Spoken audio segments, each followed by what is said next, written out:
எல்லாம் வழிநடத்தி கொண்டிருக்கின்ற அருமை அண்ணன் புரட்சி தமிழர் எங்கள் உயிரினும் மேலான எடப்பாடியார் அவர்களுடைய ஆணைக்கிணங்க விழுப்புரம் மாவட்ட தகவல் தொழில்நுட்ப பிரிவினுடைய கலந்தாய்வு கூட்டம்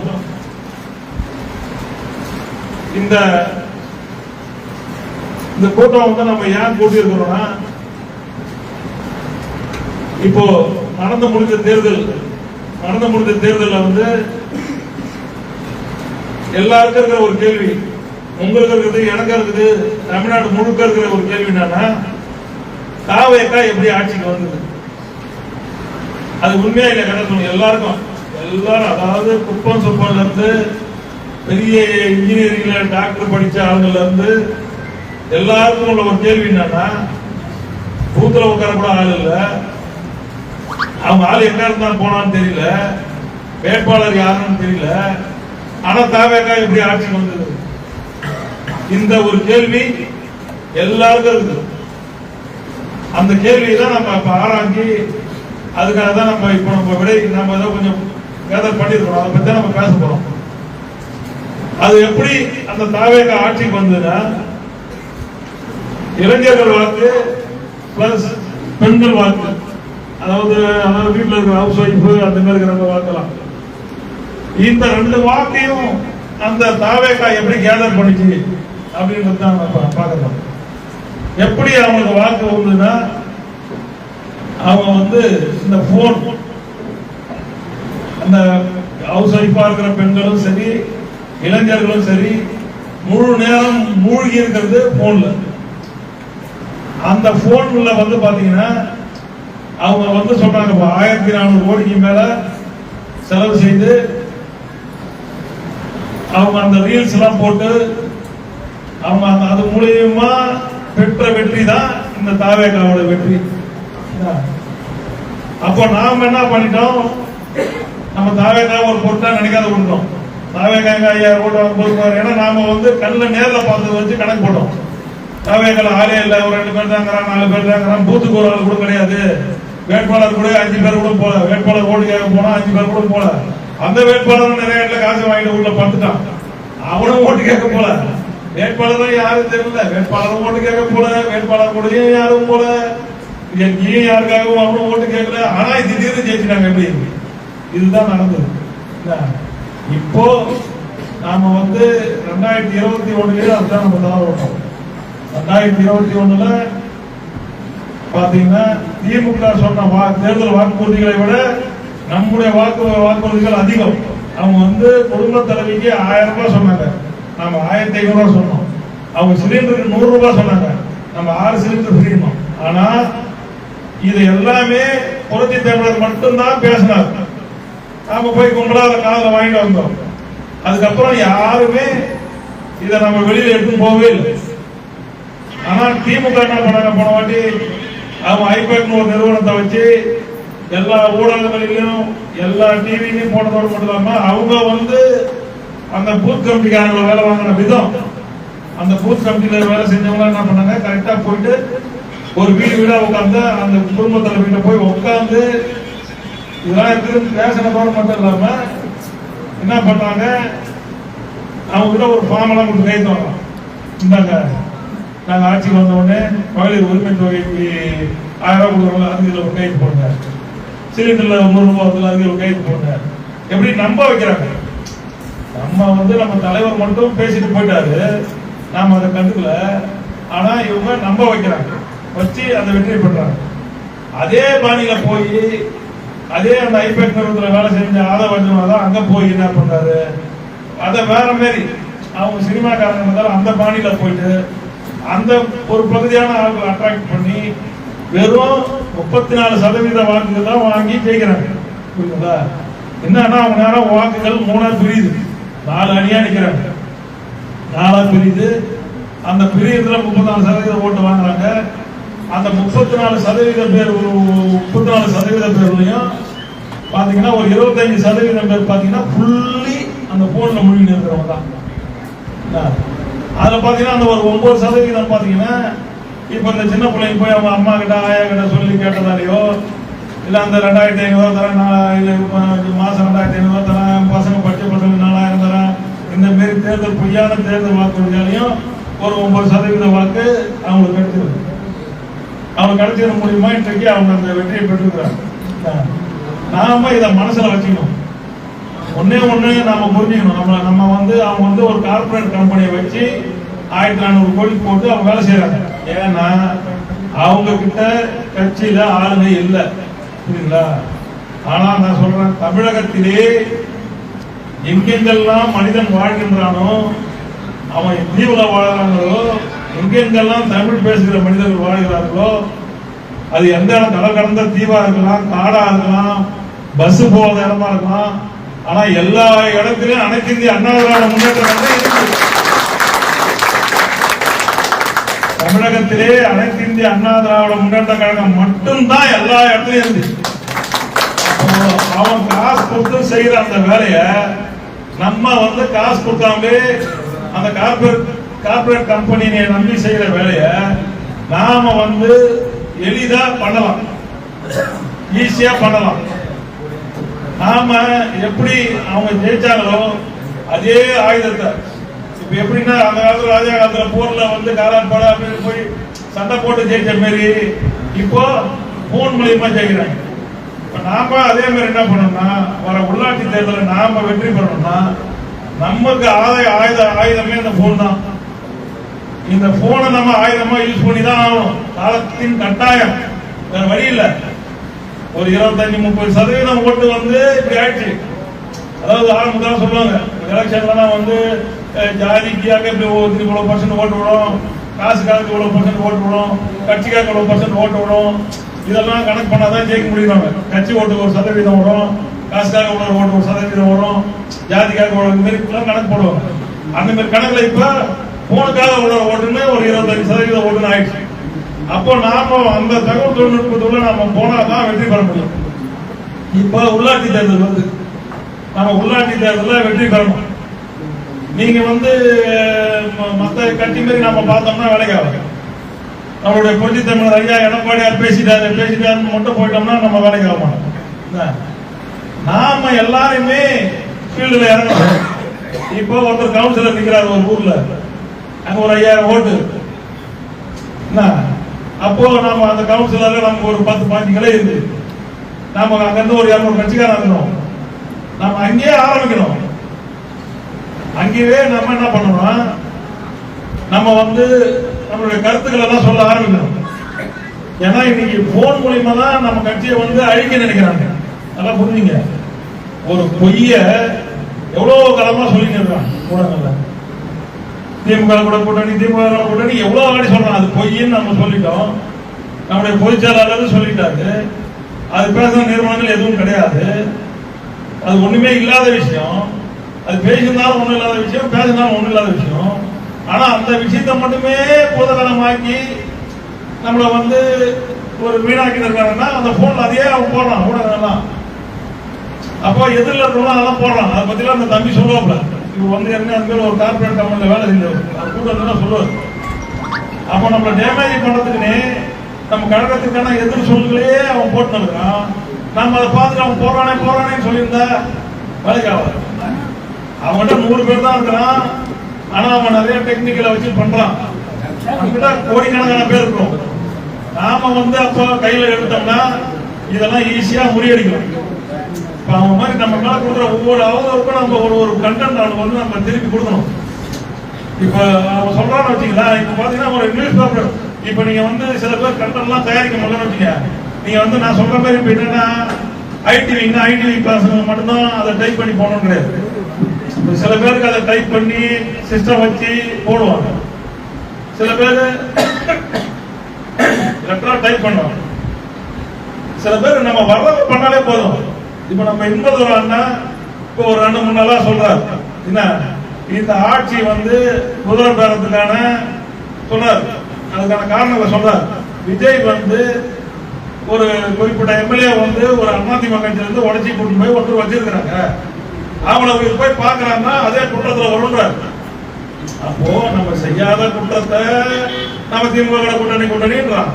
ஆனா மக்களுக்கெல்லாம் தெரிஞ்ச ஊடகங்களுக்கெல்லாம் தெரிஞ்ச இந்த குதிரை பேர ஊழல பாபா வந்து ஒரு வீட்டுல இறங்குது, விஜய் போய் பார்க்கலாம். இதை ஏன் நம்ம பரப்பக்கூடாது? இது ஒண்ணுமே இல்லை, வருது இல்ல இந்த கண்டென்ட் எல்லாம் டிவிலயே எங்கேயோ வருது. அதை நீங்க வந்து அப்படியே அப்படியே நம்ம அனுப்பினே இருக்கிற வேலைதான். இதுக்கு வந்து பெரிய டெக்னிக் தேவையில்ல, இதுக்கு வந்து பெரிய படிப்பு இதெல்லாம் தேவையே கிடையாது. அப்படியே கூட விடுங்க. இன்னைக்கு பேப்பர் கூட எடுங்க, இன்னைக்கு தினமலர் பேப்பர் கூட எடுங்க. இப்ப பேப்பரை பாத்தீங்கன்னா ஏதோ ஒரு பேப்பர், எந்த ஒரு பேப்பரா இருந்தாலும் அதுல பாத்தீங்கன்னா ஒரு 4-5 செய்தி வருது. இதுல எடுத்தீங்கன்னா நீங்க பாத்தீங்கன்னா அந்த நிதியமைச்சரா இருக்கிற ஒருத்தர் வந்து அவர் வந்து அவங்க அண்ணன் வந்து வீடு பூந்து அடிச்சது, அந்த வழக்குக்கு அவர் போய் ஆஜராகாது, இதெல்லாம் வந்து பேப்பர்ல வருது. பேப்பர்ல வரும்போது இதை நீங்க ஒரு போட்டோ எடுத்து போனீங்கன்னா போதும். இப்ப வருது, இப்ப விசாரணைக்கு ஆஜராகாத இப்பொழுது அவகாசம் கேட்பது ஏன் போட்டு தமிழக நிதியமைச்சருக்கு புதுச்சேரி நீதிமன்றம் கேள்வி. இதை சும்மா ஒரு போட்டோ எடுத்து போடலாம். அப்ப தாவேகா திமுக நம்ம மேல எவ்வளவு அவதூறு போடலாம், அவங்க மேல நம்ம நீங்க ரெடி பண்ணலாம் கூட பேப்பர்ல அவங்க செஞ்ச நிகழ்ச்சிகள் நிறைய வருது. அவங்க செய்யற தப்பு. இப்போ இதே திமுக அமைச்சர்கள் மேல வந்து ஊழல் குற்றச்சாட்டு, அவங்க போய் சிங்கப்பூர் ஆஸ்பத்திரி அனுமதி பண்றாங்க. இந்த மாதிரி நம்மள வந்து அடுத்தவன் நம்ம கிட்ட எந்த குறையுமே இல்லாத நம்ம அடிக்கலாம். ஆனா அடுத்தவன் மேல ஏகப்பட்ட குறை இருக்குது, இதெல்லாம் நம்ம அடிக்கிறோம். இப்ப நீங்க சொல்லி கேட்கலாம், பேப்பர்ல தான் வந்து செய்தியா நம்ம போனோம். பேப்பர் படிக்கிறவங்க ரொம்ப கம்மியான சதவீதம் ஆயிட்டாங்க. பேப்பர் படிக்கிறவங்களே அதுல பழகிதான் இருக்கிறாங்க. சில பேர் ராசி பலன் மட்டும் பார்த்துட்டு பேப்பர் வைக்கிறாலும் இருக்கிறான், சில பேர் சினிமா சீரியலை பார்த்துட்டு பேப்பர் வைக்கிறாலும் இருக்கிறான், சில பேர் அந்த டீ கடை பேஞ்சு பார்க்கறதுல எல்லாத்தையும் படிக்கிறாலும் பேப்பர்ல கிடையாது. பேப்பர் படிக்கிறாலும் கம்மி, பேப்பர்ல இருக்கிற எல்லாத்தையும் படிக்கிறாலும் கம்மி. அது மாதிரி நாம என்ன பண்ணணும்னா, இப்ப கிராமங்களே நம்ம உள்ளாட்சியில் நிக்க போறோம், தலைவருக்கு நிக்க போறோம். இப்போ கட்சி ரீதியா போட்டு பிரியுது. அப்போ நாம வந்து போன 5 ஆண்டு காலத்துல வந்து இந்த 2 ஆண்டு காலத்துல அந்த தாவேகா கட்சி ஆரம்பிச்சதுல இருந்து திமுகவும் அண்ணா திமுகவும் தாவேகாவை பத்தி எந்த தகவலும் நம்ம போடாத காரணத்தால அவங்க வந்து நம்ம மேல ஃபர்ஸ்ட் என்ன பண்ணா திமுக மேலேயே சொல்லிட்டு இருந்ததால நாம என்ன பண்ணோம், விட்டுட்டோம். சரி, அவன் திமுக தான் டேமேஜ் பண்றான், நமக்கு ஃபேவர். கரெக்டா எலெக்ஷனுக்கு ஒரு வாரம் நம்ம என்ன பண்ணிட்டான், அப்படியே திருப்பி நம்ம மேல திருப்பி கரெக்டா நம்மள டேமேஜ் பண்ணிட்டான். நாம அந்த நேரத்துல அப்படியே கம்மன் விட்டோம். இதனுடைய விளைவா தான் அவங்க வந்திருக்கிறாங்க. இப்ப நமக்கு தேர்தல் எப்ப வேணா வரும். தேர்தல்லாம் லேட்டா சொல்லியே சொல்லாதீங்க. திமுக முடிவு பண்ணிட்டாங்க, இது நடக்குது. கண்டிப்பா நமக்கு அந்த வேலை நாம அதை செய்ய போறது கிடையாது. கண்டிப்பா அந்த ஆட்சியை கலைக்கிற வேலை அவங்க எதோ நடத்தி பண்றாங்க, ஏதோ நடக்க போகுது. ரெண்டாவது அந்த ஆட்சிக்கும் மெஜாரிட்டி கிடையாது. அது ஒரு பொய்க்கால் ஆட்சி. அதுல ஆதரவு தெரிவிக்கிற கம்யூனிஸ்டே வந்து என்ன பண்ணுது, அவங்களுடைய கூட்டணி கட்சி மீட்டிங் போடும்போது கம்யூனிஸ்ட்காரங்க என்ன சொல்றாங்க, நாங்க வெளியில இருந்தா ஆதரவு தரோம், எங்களுக்கு வந்து நாங்க உங்களுக்கு வந்து நாங்க வந்து கூட்டணி இல்லைன்னு அவன் சொல்லிட்டான். இது மாதிரி நிறைய முரண்பாடுகள் இருக்குது. அதனால அது நமக்கு உடனே தேர்தல் வரும். ஆனா நம்ம அந்த உடனே தேர்தல் வர்றதுக்கு நம்ம தயாராகும். நீங்க வந்து இப்ப நிறைய பேர் நாங்களே கஷ்டப்பட்டு நிறைய பேர் ரெடி பண்ணி போடுறோம், நம்ம பேசுறோம். இதெல்லாம் மக்களுக்கு போனாதான். நீங்க நட்டில இருக்கிறீங்க, நீங்க ஒரு ஏதோ ஒரு கணக்கு போறீங்க தப்பா. சில பேர் கிராமத்துல இவங்களுக்கு என்ன தெரியும், இவங்களுக்கு என்ன புரியும், வாட்ஸ்அப்னா இவங்களுக்கு என்ன தெரியும், பேஸ்புக்னா இவங்களுக்கு என்ன தெரியும், இன்ஸ்டாகிராம் தான் தெரியும். அதெல்லாம் சும்மா ஜனங்களுக்கு எல்லாமே தெரியுது. அது லேடிஸ் வந்து கரெக்டா பெண்கள் எல்லாமே அழகா அவங்க போன் பண்றாங்க, அவங்க போன்ல எல்லாமே தெரியுது. பசங்க எல்லாருமே இப்ப பிறந்த உடனே விளையாடுறதுக்கு எது கையில போனதான் கொடுக்குறோம். நம்ம அது சின்ன வயசு 3 வயசு 2 வயசுல இருந்தா போனதான் நோட்டாங்க. இன்னைக்கு போன்ல வந்து எல்லாமே வந்துடுது. அதனால தயவு செஞ்சு நம்ம தகவல் தொழில்நுட்பத்துல வந்து நாம அதிகப்படியான பதவிகளை போட போறோம். இப்ப நடக்கிற வார், அதாவது இந்த போர், இப்ப நம்ம ஆட்சியை நம்ம அமைக்கணும், எதிரிகளை வீழ்த்தணும். அதுக்கு ஒரே ஆயுதம் போன். அந்த போன்ல இருக்கிற தகவல் தொழில்நுட்பம் தான் போர் வீரர்களா இருந்து செயல்பட்டாகும். தகவல் தொழில்நுட்ப பிரிவுல நம்ம அதை வந்து எல்லா பிரிவை விட அதிகப்படியான பொறுப்புகளை போறதுக்காக நாங்க புரட்சி தமிழர்கிட்ட வந்து ஐயா எடப்பாடியார்கிட்ட கேட்டு நாங்க பர்மிஷன் வாங்கினோம். அதனால நாம இப்ப நிறைய போடணும். இன்னொன்னு நல்லா புரிஞ்சுங்க, நாம போடுறதுக்கான நிறைய கண்டென்ட் இருக்குது.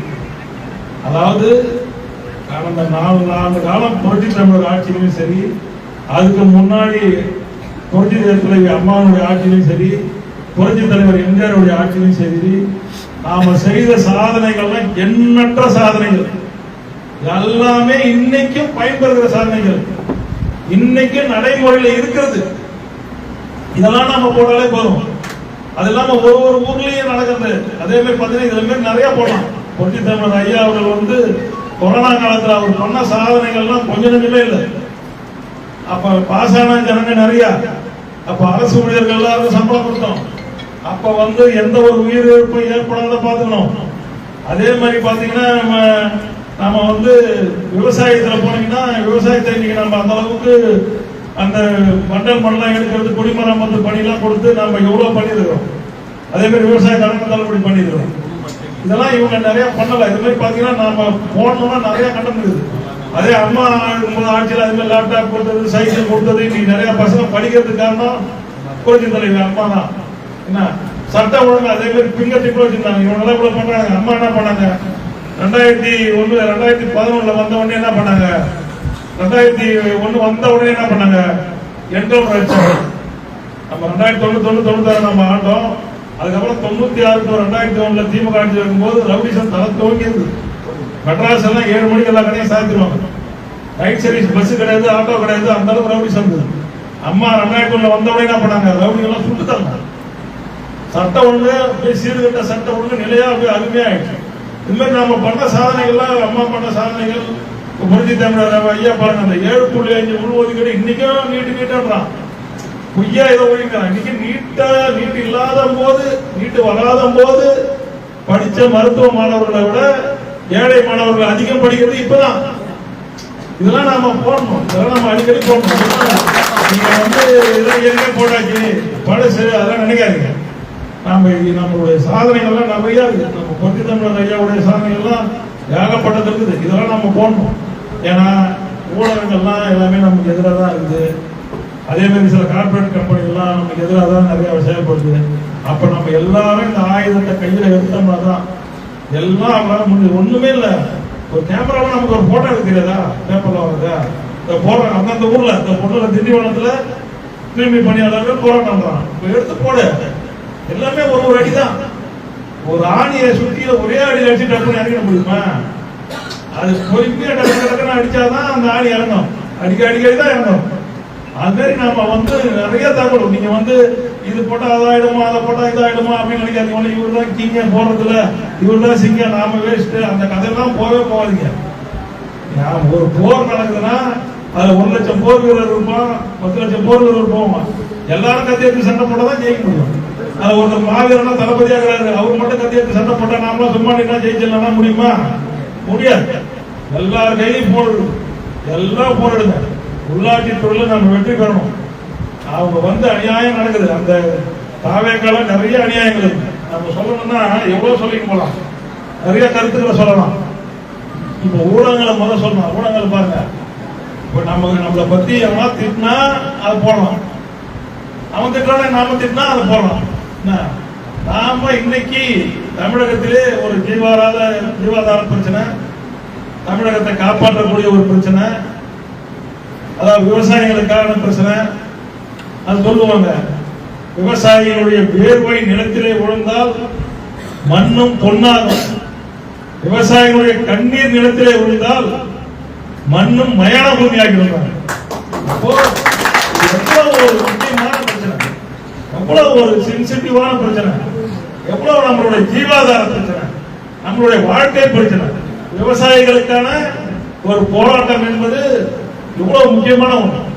தமிழகத்திலே விவசாயிகளுக்காக ஒரு விவசாயியாக பிறந்த காரணத்தினால், ஒரு விவசாயியாக வாழ்ந்து கொண்டிருக்கிற காரணத்தினால் ஐயா எடப்பாடியார் அவர்கள் விவசாயிகளுக்காக எந்த கட்சியுமே போராட்டம் அறிவிக்கல. முதல்ல அறிவிச்சது புரட்சி தமிழர் ஐயா அவர்கள்.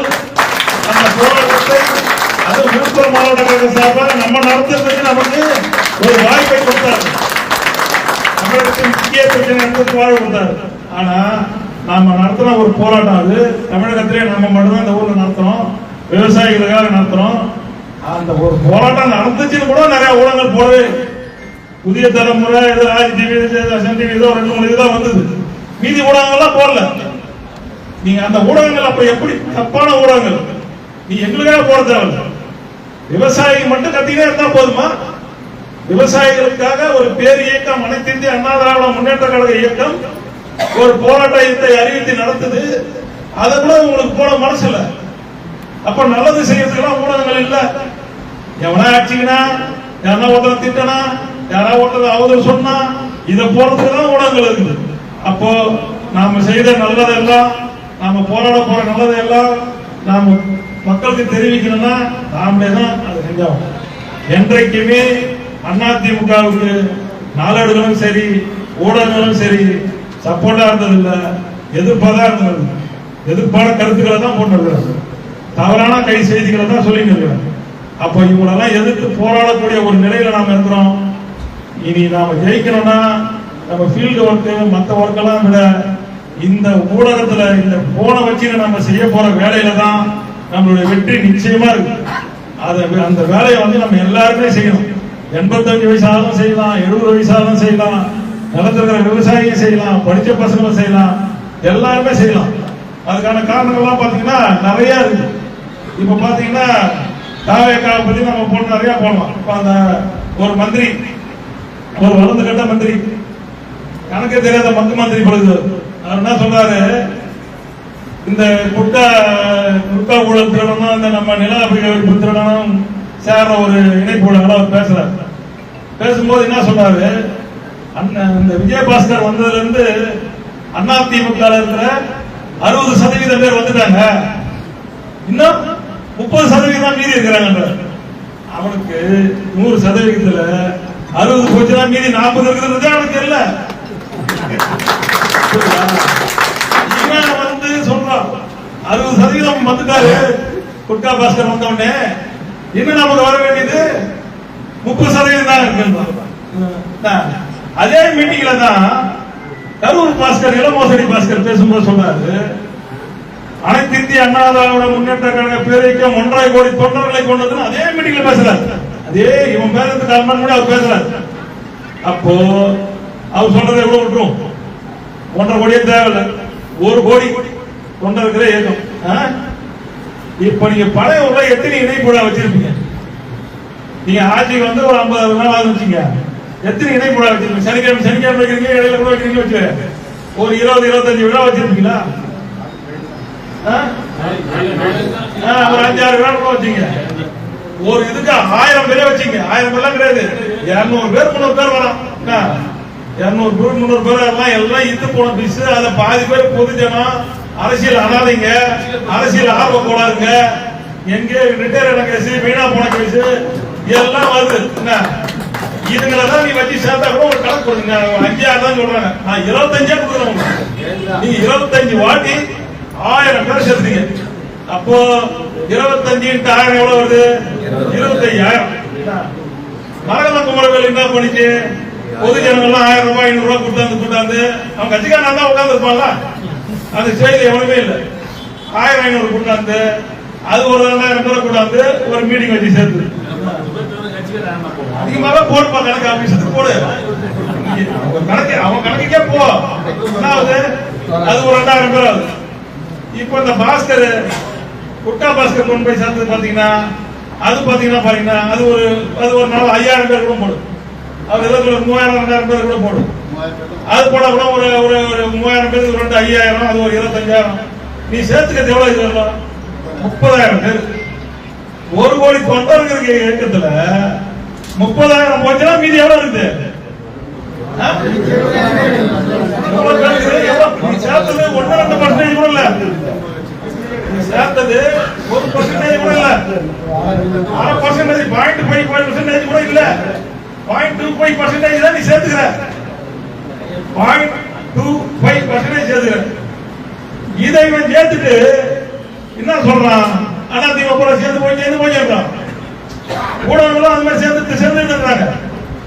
இதை நாம வந்து எடுத்து சொல்லணும்.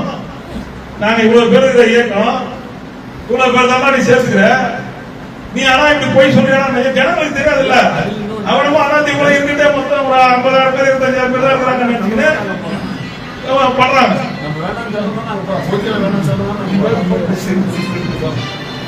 அங்க பண்றான் ஒண்ணு. என்ன அப்புறம் பாத்தீங்கன்னா இந்த விஜய் எடுத்துக்க, அவரு வரும்போது என்னென்னமோ சொல்லிட்டு வந்தார். என்ன, நான் நாளைக்கு விவசாயியா பிறக்கணும்னு ஆசைப்படுறேன், விவசாயிகளுக்கு வாழணும்னு ஆசைப்படுறேன், விவசாயிகளுக்கு செய்யணும். நம்ம விவசாயிகளுக்கு ஒன்று செய்யல, ஏமாத்துறீங்க. என்ன, அதை ஏமாத்துறீங்க, அதோட முடிஞ்சிச்சு. அதுக்கப்புறம் மெஜாரிட்டி இல்லை, நான் ஊழல் செய்ய மாட்டேன்னு சொல்லிட்டு சோபா நிறைய கட்டுக்கட்டா பணத்தை கொடுத்து எம்எல்ஏங்களை வாங்குறீங்க. அதோட மட்டும் இல்லாம இன்னைக்கு வரலாம் நீங்க எம்எல்ஏ வாங்குறீங்க. சரி, நீங்க எம்எல்ஏ வாங்கல, ஒரிஜினலா பண்றீங்கன்னு வச்சுங்க, ஏன் அந்த சேர்ற கூட்டாளர் பேர் அழைஞ்சிடலாம், ஏன் போட்டோ எடுக்க மாட்டீங்க? நீங்க ஏன் உங்க தலைமை சேர்த்துக்க மாட்டீங்க? நேற்று வந்து சந்திக்கிறீங்க, சரி நீங்க உங்களுக்கு வேலை இருந்தது பணி சொன்னு விட்டுருங்க. நேற்று நீங்க எல்லாரும் பாத்தீங்கல்ல, அந்த போட்டோவை ஏன் நீங்க போட பயப்படுறீங்க? நீ யோக்கியனா இருந்தா, நீ சேர்த்தவன் யோக்கியனா இருந்தா, நீ ஏன் அந்த போட்டோவை போட பயப்படுற? இவன் வெளியில வந்து அவர் பார்த்தார், இவங்களை தனித்தனியாக பேசினார், அன்பாக விசாரித்தார். போட்டா போட முடியுமா முடியாதா? ஏன்னா போட்டோ ஏன்னா எடுத்துக்க மாட்டீங்க? ஒண்ணு இவன் திருடனா இருக்கணும், இவன் திருடனா இருக்கணும். எவ்வளவு ஒருத்தர் திருடனா இருக்கிறதா போட்டோ எடுக்க மாட்டீங்க, கைதுங்க. இதை நாம எடுத்து சொல்லணும், புரியுதுங்களா? அதே மாதிரி இப்ப என்ன பண்றாரு, கரூர் கட்சி ஆரம்பிக்கும் போதே 5 பேர் பாவம் இளைஞர்கள் இறந்துட்டான். ஃபர்ஸ்ட் மாநாடு விக்கிரவாணியிலே ஆக்சிடென்ட்ல இருந்துதான், அவங்கள போய் பார்க்கவும் இல்ல. அந்த மாநாடு ஆரம்பிக்கிறது முன்னாடி அவங்க இறந்துட்டாங்க. அது எல்லா செய்தியும் வந்துருச்சு. அதுக்கு ஒரு இரங்கல் தீர்மானம் போட கூட இவனுக்கு மனசு இல்ல.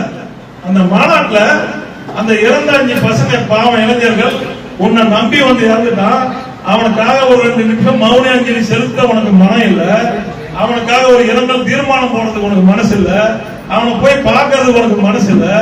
அதுக்கப்புறம் மாநாட்டில் 5 பேர் சாவறான், இதை பார்க்க மனசு இல்ல. இவங்கள போய் எதுக்கு பார்க்கறது உனக்கு எதுவுமே இல்ல. இந்த மாதிரி உனக்கு நிறைய எதுவுமே உனக்கு பார்க்கறதுக்கு மனசு இல்ல, அந்த ஞானம் கிடையாது. என்ன, கரூர்லயும் அது மாதிரி செத்தான். நீ பேசிட்டு இருக்கும்போதே சாவறான், நீ பேசிட்டு இருக்கும்போதே தூக்கி போறாங்க. நீ பேசும்போதே சொல்றாங்க நீ பேச்சே நிறுத்தல. அந்த கூட்டத்தை இன்னைக்கு அந்த மந்திரி சொல்றாரு போலீஸ் அமைச்சு கொண்டாங்க. சிபிஐ விசாரணை நடந்திருக்கு, அதை பத்தி நம்ம பேசக்கூடாது. அது நிறைய பேர் இருந்தவங்களும் ஸ்டேட்மெண்ட் சொல்லியிருக்காங்க. நாங்க எல்லாம் பொதுஜனம் தனியா நின்று இருந்தோம், அவங்க கூட வந்த கூட்டங்களை முயற்சி அடிச்சு என்ன பண்ணி எல்லாமே சொல்லியிருக்கிறாங்க. நம்ம அது வேணாம், சிபிஐ விசாரணையில இருந்து அது பேச வேணாம். ஆனா அந்த இறந்தவங்க வந்து இந்த குடும்பத்தை நீ ஆட்சிக்கு வந்து இவ்வளவு நாளாவது நீ போல, இப்ப நீ போற எதுக்கு போற? கரூர் எம்எல்ஏ விஜயபாஸ்கர் ரிசைன் பண்ணிட்டார். அங்க இடைத்தேர்தல் வருது, கடூர்ல இடைத்தேர்தல் வருது. அந்த எம்எல்ஏ ரிசைன் பண்ண மறுநாள் அறிவிப்பு வருது, கரூருக்கு வந்து இவர் வந்து அந்த 41 பேரை பார்க்க போறாரு, அந்த அந்த இறந்தவங்க குடும்பத்துல வேலை வாய்ப்பு கொடுக்க போறாரு. அப்போ நீ என்ன பண்ற? நீ ஒரு ஆதாயம், சந்தர்ப்பவாதி, ஒரு ஆதாயத்தை எதிர்பார்த்து அந்த இடைத்தேர்தலை ஜெயிக்கணும்ன்ற நோக்கத்தோட நீ வந்து கரூருக்கு போற. இதே என்ன பண்ற? திருச்சியில் அதே இடைத்தேர்தல் வந்து திருச்சிக்கு போற. இதே நீ பெரம்பூர்ல ஜெயிச்சு அங்கேயா போல இது வரணும்? உன் வீட்டுக்கு பக்கத்துல இருக்குது மெட்ராஸ்ல பெரம்பூர், அங்க போய் இது வரணும் நீ நன்றி சொல்லல. எங்கெங்கெல்லாம் இடைத்தேர்தல் வருமோ அதை நீ நன்றி சொல்ற. இது மாதிரி ஒரு சந்தர்ப்பவாதியா மக்களை ஏமாற்றி வாக்கு பெற்று மக்களை வஞ்சிக்கின்ற ஒரு கட்சியாக, இது ஒரு ஊழல் நிறைந்த கட்சியாக இருக்குது. இப்ப பாத்தீங்கன்னா நம்ம ஊர்ல இருக்கிற ஒரு பொண்ணு இன்னைக்கு பாத்தீங்கன்னா அரசு வழக்கறிஞர்கள் தான் நீங்க நம்ம கோர்ட்ல வந்து பல அப்பாவி ஏழைகள் இவங்க எல்லாம் வஞ்சிக்கப்பட்டு பாதிக்கப்பட்டவங்க நீதி வேணும்னு நீதிமன்றத்துக்கு போகும்போது அவங்களுக்காக வாதாட போறது யாரு? அந்த அரசு வழக்கறிஞர். அந்த அரசு வழக்கறிஞர்களுக்கு எல்லாம் நீங்க பணம் வாங்கிட்டு போறீங்கன்னு உங்க கட்சியை சேர்ந்த ஒரு பெண் வழக்கறிஞர், அது வழக்கறிஞர் பிரிவு இணை செயலாளர் ஜெகதீஸ்வரி என்ற பெண்ணு உயர் நீதிமன்றம் ஞானேஸ்வரி வந்து உயர் நீதிமன்றத்தில் வழக்கு போடுறாங்க. இவ்வளவு கேவலமா இருக்கு. இப்படி பாதிக்கப்பட்ட ஜனங்களுக்காக நியாயத்துக்காக போராட வேண்டிய அரசு வழக்கறிஞர்ல ஒருத்தரை பார்த்தா ஆடு திரும்ப கேஸ்ல இருக்கிற ஒருத்தர் போறாங்க. இப்படி ஏழை எளிய ஜனங்க பாதிக்கப்பட்ட பசங்களுக்காக வாதாடக்கூடிய அரசு வழக்கறிஞர் ஒரு ஆடு திரும்ப குற்றவாளியெல்லாம் போட்டா இந்த நாடு என்ன ஆகும்? இந்த நீதிமன்றம் என்ன ஆகும்? நீதித்துறையினுடைய செயல்பாடுகள் எப்படி இருக்கும்? இதெல்லாம் நாம எடுத்து போடணும். இது மாதிரி அவங்க மேல பாத்தீங்கன்னா நம்ம நிறைய குற்றச்சாட்டுகளை சொல்லிட்டே இருக்கலாம். அது மாதிரி நம்ம எல்லாம் இப்ப கூட பாத்தீங்கன்னா வைகை செல்வம் ஒருத்தர் இப்ப அவர் போறாரு, எல்லாரும் குற்றவாளி தான். வைகை செல்வம் வந்து 2011 இதே ஒரு அறுப்பு பண்ண சொல்லி அறுப்பு பண்ண தொழில் எம்எல்ஏ அவருக்கு அம்மா பள்ளி கல்வித்துறை அமைச்சர் கொடுக்குறாங்க. நீ எம்எல்ஏ ஆகிற உனக்கு அமைச்சர் பதவி கொடுக்குறாங்க. நீ அந்த தொகுதி எப்படி வச்சுக்கணும்? நீ உனக்கு ஒரு தாட்டி எம்எல்ஏ ஜெயிக்கிறல்ல, அப்ப நல்ல தொகுதி தானே. அந்த தொகுதிக்கு நீ எதுவுமே பண்ணாத, நீ கல்லாவை கட்டி உன் பாக்கெட்ல போட்டுக்கின்னு தொகுதி மக்களுக்கு எதுவுமே செய்யாம இருந்தா, தொகுதி பக்கமே போகாத இங்கேயே மெட்ராஸ்ல உட்காந்து கல்லா கட்டி நின்றுட்டு தொகுதி மக்களுக்கு எதுவுமே பண்ணல. அடுத்த எலெக்ஷன்ல நிக்கிற தோக்குற, அதுக்கப்புறம் எலெக்ஷன்ல நிக்கிற தோக்குற. இப்ப திருப்பி இந்த எலெக்ஷன்ல உனக்கு அதே தொகுதி தான், ஒரு தொகுதியில இருந்தா அந்த தொகுதி தான் கொடுப்பாங்க. அந்த தொகுதி எனக்கு வேணாம், நீ போய் பொய்ச்சலாத்து கேட்கற. பொய்ச்சலா அதெல்லாம் முடியாது, உங்க தொகுதியில தான் அதுதான் நிக்கணும். எனக்கு சீட்டு வேணாம்னு நிக்கல அந்த இதான் உண்மை. ஆனா இப்ப என்ன சொல்றான், என்ன புறக்கணிக்கிறாங்க போறாங்க அப்படின்னு. நீ மட்டும் ஜெயிக்கிறதுக்கு அந்த தொகுதியில ஒன்னா ஜெயிப்ப, அப்ப மத்த அந்த தொகுதியில் நிக்கிறவா முட்டாளா? இப்ப சிபிஎஸ் இங்க முடியல, நாங்க மாத்தி போனாரா? அது மாதிரி அந்த மாதிரி ஆளுகால மாத்தி மாத்தி கேட்டா, அப்ப அந்த தொகுதியில எல்லாம் நிக்கிறது யாரு? நீ 5 வருஷம் மந்திரியா இருக்க, அம்மா உனக்கு வாய்ப்பு கொடுத்தாங்க, நீ அதை பயன்படுத்தி அந்த தொகுதியை சிறப்பா வச்சிருக்கணும்ல. நீதான குற்றவாளி, உன்னாலதான் அந்த தொகுதி இப்ப தோல்விக்கான தொகுதியா மாறுது. இப்படி இவனுங்க எல்லாம் குற்றம் செஞ்சுட்டு கழகத்து மேலையும் கழகத்தின் பொய்ச்சாளர் மேல குற்றம் சொல்றான். அப்ப இவன் கேட்கற தொகுதியை மாத்தி கொடுத்திருந்தா அவர் குட் லீடர் நிற்பாரு. இப்ப அதெல்லாம் அவர் மாத்தி பேசுறாரு. இந்த மாதிரி நம்ம கழகத்து மேல நிறைய தேவையில்லாத குற்றங்களை எல்லாம் நிறைய பேர் சொல்லிட்டு இருக்கிறாங்க. ஆனால் நம் கழகம் மட்டும்தான் மக்களுக்காக உழைத்த கழகம், ஏழை எளிய மக்களுக்காக உழைத்த கழகம். நாளைக்கே ஏழை எளிய மக்களையும் இந்த நாட்டையும் காப்பாற்ற போற கழகம் நம்ம கழகம் தான். மீதி எல்லாமே சீட்டிங் பேட்ச் தான்.